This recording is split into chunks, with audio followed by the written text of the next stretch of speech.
Everybody, welcome to Poli Games. I'm your host Joseph. Today we're going to talk about the EA conference and what my expectations were and were they able to meet it. And so with that said, let's talk about it. My expectations for EA's conference, rather low. The last few years at EA's conferences have kind of been lukewarm at best for me.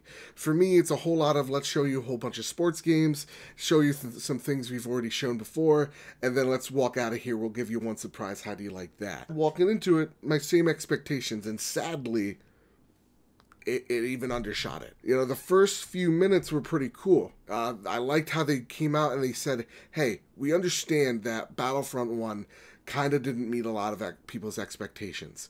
We heard your feedback, and we're going to show you something at the end of the show, and that we've learned from our lesson. I love that they did that. I love that they showed, and they say that they're supporting more Battlefield 1 stuff, and they showed with the Russian front. You see that we're going to get some new story missions from the Russian front playing a female squad. That looks awesome. The maps look insane. It actually got me genuinely excited. Midway through, I pulled out my phone and I started looking at Best Buy, seeing if there was a sale on the game so I could pick it up again. That was awesome. And then what we started seeing was the push for sports games, push for your Maddens, the push for your FIFAs. Let's throw out a soccer player here or there, a commentator here or there to get you excited for FIFA, to get you excited for Madden. And what it ended up doing for me, as a not sports type of guy I am, was boring me for 30, 40 minutes. It was getting people on stage that I didn't care about. And the reason why was it felt so manufactured. You know, those people on stage, they don't really understand games. They don't love games or have that passion like we do as gamers who are watching this conference. I don't know who these people are. They don't know me. And it's awkward. Those guys in the Blazers that come out mid-conference to talk about, I don't know fucking what. And they're there for 10 minutes and they even acknowledge that they're bombing on the conference floor. Come on, you could do better than this. And after the cringiness that was some of the FIFA and some of the Madden stuff, you think they're going to stop, but no, they fucking put the icing on the cake with that Jesse guy. He's some YouTuber with the denim mom jacket. And he set the bar for the Need for Speed Payback game. Because that game, that was cringy. You know, he was stumbling on his words. He had no idea what he was doing. He's never read from a teleprompter, it seems, in his life. And the game sets up, and it's also not that great. The voice actors, to me, just didn't talk. They didn't spring out as actual characters. It kind of all sounded like they were talking out of walkie-talkies. Nothing made sense. It felt like you were driving a Mustang that was also a tank, because you just tap a car, and the car just swerves to the left or swerves to the right. It was ridiculous, and it didn't capture my imagination whatsoever. But then something amazing happens. One of the developers, Joseph Fares, and I'm sorry if I'm mispronouncing your name, he comes out and he's fucking killing it. You know, he flubs, he has a flub here or there, but he owns up to it, and he carries on like nothing happened. You know that he loves what he's doing, and he has a passion for the game that he's making. You see it in the way he talks about it, that there's love there. This isn't manufactured. He's not getting a paycheck from EA type of feeling, right? He's talking because he's trying to sell you on a vision he's been making for years. The secret he's been holding in is finally out, and the game called A Way Out, where you're playing two inmates, which it looks like it's a couch co-op type game, is amazing. It's about a prison break. You know, that's awesome to me. And the gameplay spoke for itself. It looked awesome.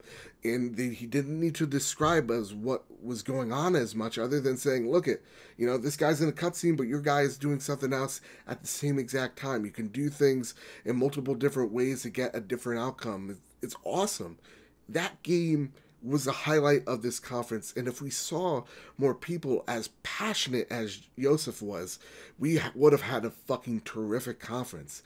Instead, we go back to talking about Madden, or 15-second talk about the Scorpio, and then we get shown off Anthem, which is BioWare's game, which you think I'd be excited for, because BioWare has an awesome pedigree. They make, for the most part, fantastic games, but we saw 30 seconds of it, and we saw a guy on stage talking about how it's Division-like, it's Destiny-like, you know, and before, you know, what all that was marketing speak. That's all it was. When you throw out words like, it's like Destiny, it's like Division. I remember when Destiny was coming out, it's like Diablo. It's Dark Souls-like. Why? Because the game is hard? I have no reason to get excited for Anthem because I saw some guy try to pitch me a game, some used car salesman, and then after that, we saw 30 seconds of something that I have no reason to get excited for. It looks cool, the art was beautiful, but I saw no gameplay. They announced that it would be coming or be announced at the Xbox conference, and it had me scratching your head like, why are you announcing it now? To fill space? Because that's obviously what it seems like. And then we have Battlefield and Battlefront rather. Battlefront 2 should have been the savior. Guys, you see, I'm a huge Star Wars fan. This should have been the thing that saved it. And though I loved what I saw, though I saw it returning to form of what Battlefront is with the same, going back to the way things were while at the same time also retaining some of the things from the EA Battlefront original game, I liked that. I really did. And the characters looked great. The map looked beautiful. But again, I saw this before. Hours before the conference, they came out with gameplay footage of it. And so I already knew what I was expecting and what I was going in for. I knew what FIFA and Madden looks like because we've seen those games run over and over again. They come out year after year. We know what those games are. Lastly, we're going to talk about Battlefront 2. And the lead actress comes in. She fucking owns the stage. She's gorgeous, and damn, can she own the way she speaks. There's no stuttering whatsoever. She's doing a fantastic job. And I would have liked to see more of the story mode stuff, but instead we got to see more of what we saw from the Battlefront event back in, Star Wars Celebration. I would love to see more of the single player, of why I should care about this character, or why I should care, or are they really putting the time and place into this single player. She talks about how they're going back to skirmishes, which are a LAN mode for the most part. It's co-op. You can have split screen going and fighting each other back in the old days with Battlefront, how you used to have, just you pick Yoda, someone picks Darth Maul, and you meet in the middle and you guys fight it out. I love those old Battlefront days. I would have loved to see what skirmish looked like, but I didn't. They announced new maps, new vehicles, new heroes. But for the most part, we didn't see those. We saw the Battle of Naboo, and that looked awesome. That looked insane. And they showed us 30 minutes of that. But what I would have rather it done was break it down minute by minute. Have a 10-15 minute look at the single player, or 5-10 minute look at the single player. Let's give a 5-minute look at what skirmish looks like. Let's see these, just at least character models of some of the new characters you're thinking about. Other than have John Boyega there for a minute and a half talk about how he's a DLC character. Instead of having this 30-minute battle, which had 3 hosts, Justine and 2 other people, which they did a fantastic job, but it felt like kind of chaotic, which I would have liked, where these people playing, you actually got to see their reactions and see what they were doing. I would have liked if you heard more of them, like it was a stream rather than an esports event. But at the end of the day, again, it looked great, and I'm excited. I'm going to buy it, don't get me wrong.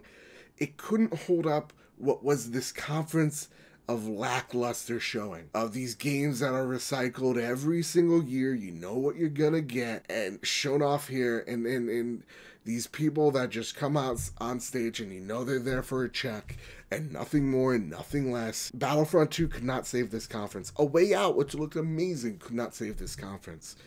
It didn't get me on board with the EA brand at all, and it sucks. It sucks, but hey, at least I'm going to buy like a third of your lineup. So that's a win, right? I would have liked them to say we got one more thing and show off Amy Hedging's new game. I thought that would come out in early 2018 or late 2018, and sadly I was wrong. This conference really lackluster. Give it a good 4 out of 10.